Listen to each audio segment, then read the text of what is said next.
Kan ku nanti kata pulang ke tempat yang satu. Kan kita bawaku ke dalam dekat yang kau janji. Jika karakter Sekar ini nyata pada kehidupan kita, mungkin aku akan mengatakan atau memberi dia semangat untuk dia lebih percaya diri lagi, biar dia itu bisa bangkit dari keterpurukan atas masalah keluarganya dia. Terus mendukung dia dengan melalui karya-karyanya dia, yakni baligrafi, sebagai tempat untuk menuangkan emosinya dia jika mungkin tidak ada satupun orang yang bisa mendengarkan keluh kesahnya dia. Tantangan terbesar saya dalam memerankan karakter Sekar ini emosinya, terus yang kedua tekanan batin yang dirasakan Sekar itu sangat-sangat berat, susah banget agar bisa dapat feel yang benar-benar menyedihkan sampai nangis tuh susah banget.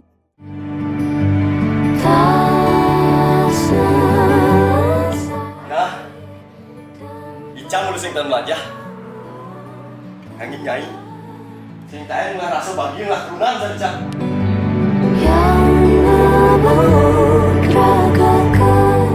Proses riset sebelum film ini dibuat bisa dibilang sangat panjang ya, di mana kami benar-benar mempersiapkan, benar-benar berhati-hati banget dalam pembuatan film ini, terutama dari nama, tempat, dan yang lainnya, agar tidak ada kesalahpahaman dan polemik di antar masyarakat nantinya. Karena kebetulan film ini mengangkat isu-isu tentang mental health, yang dimana mental health itu adalah kesehatan mental, di mana ada seorang perempuan Bali yang bernama Sekar, yang dimana Sekar itu memiliki keluarga yang cukup broken home, yang dimana keluarganya sering bertengkar di rumah dengan beberapa masalah, seperti contoh masalahnya tidak kesiapan dalam mempunyai anak, dan keluarganya Sekar, orang tuanya Sekar itu menikah karena terpaksa, yang membuat si Sekar itu menjadi broken home yang memiliki tekanan mental yang cukup sangat signifikan bagi dirinya, di mana si Sekar sendiri pun merasa dirinya sangat depresi, sampai akhirnya dia memiliki bisa dibilang memiliki halusinasi atau alter ego, yang syukurnya alter egonya tersebut bisa menyadarkan dirinya hingga dirinya bisa pulih walaupun belum 100% pulih. Tentunya di pembuatan film ini semua momen itu ingin saya ulangi kembali, karena jujur itu adalah sebuah pengalaman yang sangat menyenangkan, mulai dari mana kita berkenalan, pertama kali deket, kita bonding satu sama lain, menyatukan pikiran, membentuk Sekar gitu. Jadi sampai akhir pun itu adalah momen yang ingin saya ulang kembali di kemudian hari bersama teman-teman semuanya. Tak perlu khawatir, ku hanya terluka, terbiasa untuk pura-pura tertawa. Kalau dari pakaian itu sebenarnya kesusahan mencari pakaian yang pas gitu kan. Misalkan ada kegiatan-kegiatan kayak di bukit nih, yang paling cocok nih apa sih pakaiannya. Terus yang kedua itu sama ukuran bajunya. Kayak kita dapat nih baju yang pas tapi ukurannya kebesaran kayak gitu sih. Kalau dari Miri? Jujur kalau tentang pakaian, pas kita udah dapet pakaiannya, malah kendalanya tuh di aku, karena ada beberapa urusan lah, pokoknya aku telat datang dan itu bikin jam take molor. Jujur aku sebenarnya minta maaf sih sama teman-teman yang bikin jam take videonya molor. Itu aja sih, telat.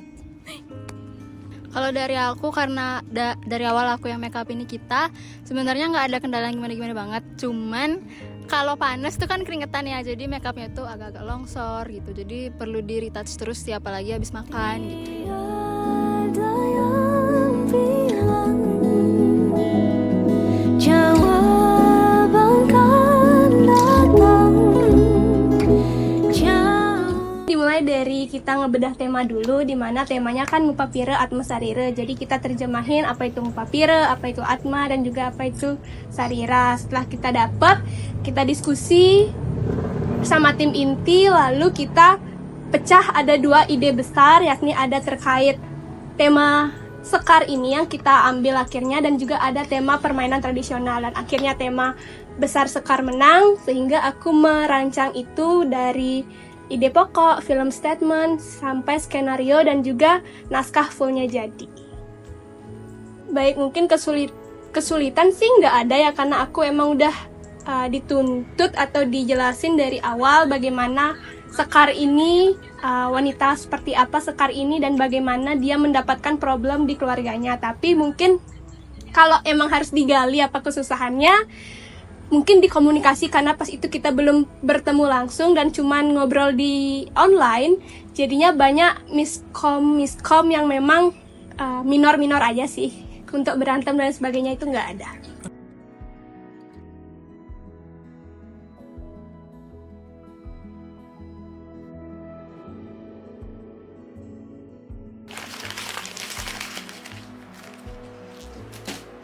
Oke, dari aku sendiri, make up itu mungkin di saat pemeran utama itu ganti dari lusuh ke yang fresh, karena di sana kita kejar-kejaran waktu, dikasih waktu cuma 15 menit, dan itu kondisinya di pantai, jadi agak struggle, kena angin pantai, terus juga keringetan, jadinya mungkin di sana sih. Tapi karena bantuan dari Isa sebagai PIC-nya pemeran utama, jadi lebih terbantu dan bisa cepat selesai.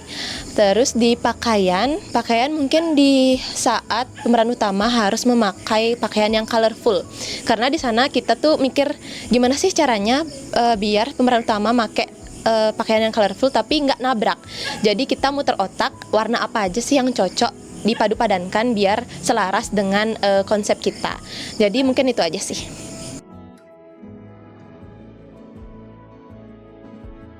Untuk lokasi, karena kita pakai lokasi pantai dan juga rumah. Yang pantai mungkin sederhana ya, kita tinggal ngatur di mana letaknya. Dan di rumah itu kita makeover kamarnya Kak Bagus, yang awalnya kamarnya full cowok banget, jadi kita makeover jadi kamar cewek, dan kita tambah-tambahin aksesoris yang cewek banget. Jadinya mungkin di sana kita perlu muter otak juga gimana biar kelihatannya tuh nggak palsu gitu di kamera, kayak gitu sih.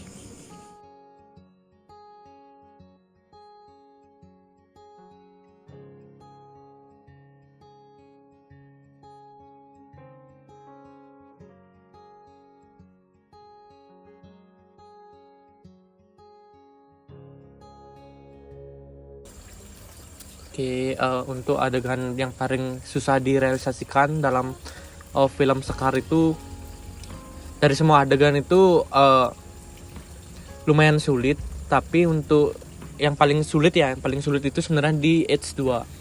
Kenapa sulit itu? Karena H2 itu yang menentukan hook dari film kita.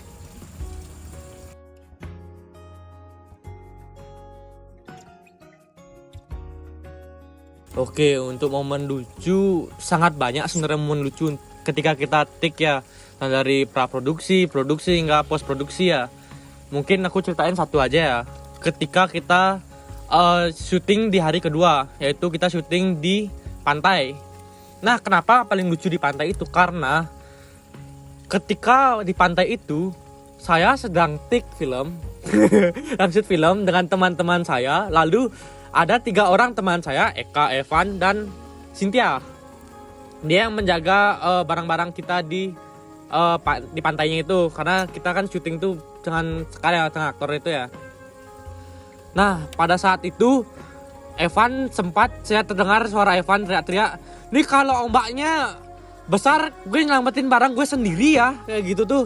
Ternyata bener ombaknya besar dan barang-barang kita semua hanyut. Evan kayak gitu. Jadi ambil hikmahnya aja ya. SSD-nya Evan rusak, laptopnya Oka ya susu lah, motornya Eka karatan. Itu sih momen lucunya untuk yang di pantai. Lalu itu ya sih dari aku, mungkin ya momen lucu yang aku tangkapin ya. Yang ada lagi momen lucu nih, momen lucu paling lucu banget nih aku di Eval sama Oke. Lucu banget cuy, satu kata lucu, Eval sama Oke. Bukan tuh kok. 3 kata lucu. Aku di Eval sama 4 kata. Sorry. Oke, 4 kata.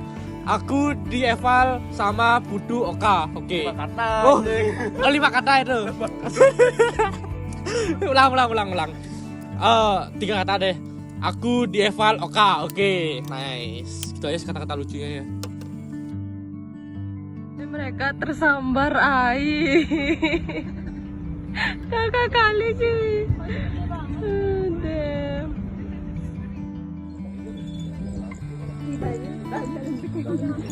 Kayak kamu mayungin diri sendiri.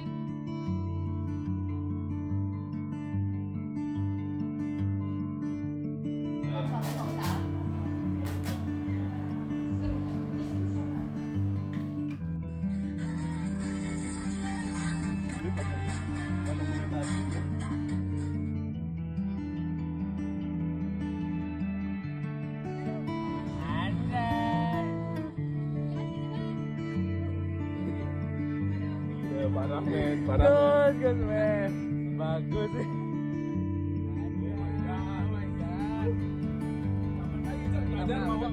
Bawa padang. Gancar kan.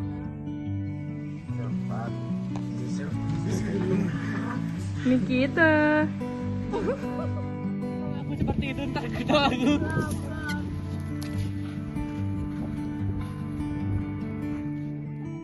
Persiapan syuting hari Kamis sekaligus menutup syuting hari kedua kita.